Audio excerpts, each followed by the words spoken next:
वालेकुम dear students, welcome to my channel. उम्मीद है कि आप सब लोग खैरियत से होंगे। आज मैं आप लोगों के साथ डिस्कस कर रही हूँ theory, law and principle. So before discussion let's take an overview about the steps for solving the biological problem. So first step is recognition. In this step we recognize what the problem is, कि problem है क्या। Second step है हमारे पास observation. उस problem को observe किया जाता है। टू टाइप्स ऑफ ऑब्जर्वेशन होती है, qualitative and quantitative. Third step है हमारे पास hypothesis. Hypothesis is an tentative explanation of an observation, की एक फर्जी ख्याल होता है। फोर्थ स्टेप इज डिडक्शन, जिसमें if and then logic use की जाती है। फिफ्थ स्टेप है हमारे पास एक्सपेरिमेंटेशन एंड फाइनली रिजल्ट्स आ जाते हैं। फिर आगे रिजल्ट्स, ये स्टेप्स तो हो गए बायोलॉजिकल प्रॉब्लम्स को सॉल्व करने के लिए। सो जिन स्टूडेंट्स ने बायोलॉजिकल प्रॉब्लम्स के अबाउट वीडियो नहीं देखी, उसका लिंक मैं डिस्क्रिप्शन में दूंगी। पहले आप ये वाली वीडियो देखें, देन फिर आप ये theory, law and principle understand कर सकेंगे ईजिली। सो रिजल्ट्स जब आ जाते हैं, उनको प्रूफ किया जाता है। अगर ये सही, मतलब इनका एविडेंस हमें मिल जाए कि बिल्कुल ठीक है रिजल्ट्स, तो हम आगे थ्योरी एंड लॉ बना लेते हैं। अगर रिजल्ट्स ना ठीक हो तो अपने दोबारा से स्टेप्स रिपीट किए जाते हैं। तो देखते हैं थ्योरी, लॉ एंड प्रिंसिपल किस तरह होता है, किस तरह बनते हैं। तो सबसे पहले चीज़, हाइपोथेसिस जो हमने ऑब्जर्वेशन की उसको एक्सपेरिमेंट्स में से गुजारा जाता है, उससे फिर फर्दर न्यू हाइपोथेसिस निकाली जाती हैं, ठीक है। एंड फाइनली थ्योरी बन जाती है। और फिर थ्योरी को दोबारा, थ्योरी को भी एक्सपेरिमेंट किया जाता है। थ्योरी को एक्सपेरिमेंट करने के बाद लॉ देते हैं। तो देखते हैं, पढ़ते हैं कि बुक में क्या दिया हुआ है।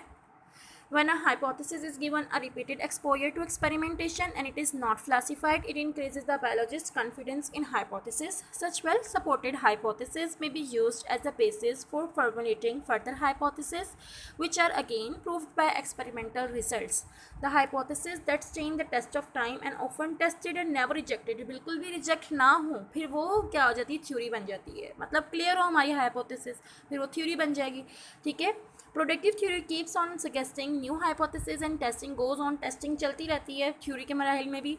Many biologist take it as a challenge and greater efforts to disprove the theory, कि वो थ्योरी को डिस्प्रूव कर दें। लेकिन अगर थ्योरी सर्वाइव कर जाएगी सच डाउटफुल अप्रोच में and continue to supported by experimental evidence, it becomes law and principle, ठीक है। अगर थ्योरी सर्वाइव कर जाएगी तो वो लॉ और प्रिंसिपल बन जाएगा। क्यों? हम पहले ही एक्सपेरिमेंट कर लेते हैं, हाइपोथेसिस के मराहल में अच्छे से एक्सपेरिमेंट कर लेते हैं, उसके बाद थ्योरी बनती है, उसका भी फर्दर एक्सपेरिमेंट किया जाता है, फिर जाके लॉ बनता है, ताकि हमारे लॉ में कोई गलती ना रहे।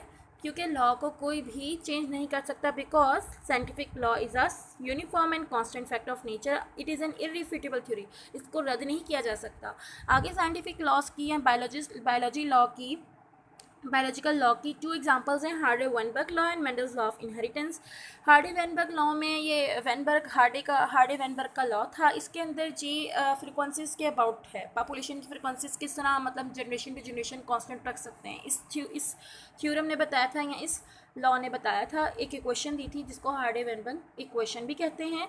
नेक्स्ट है हमारे पास जो लॉ है मेंडल्स लॉ ऑफ इनहेरिटेंस। इसने पी प्लांट पे मतलब वर्क किया था और दो लॉ दे दिए थे, Mendel law of segregation and Mendel law of independent assortment. तो इस तरह थ्योरी एंड लॉ बन जाते हैं हमारे। आके आप लोगों की बुक में एक छोटी सी समरी दी हुई है इसको समझाने के लिए।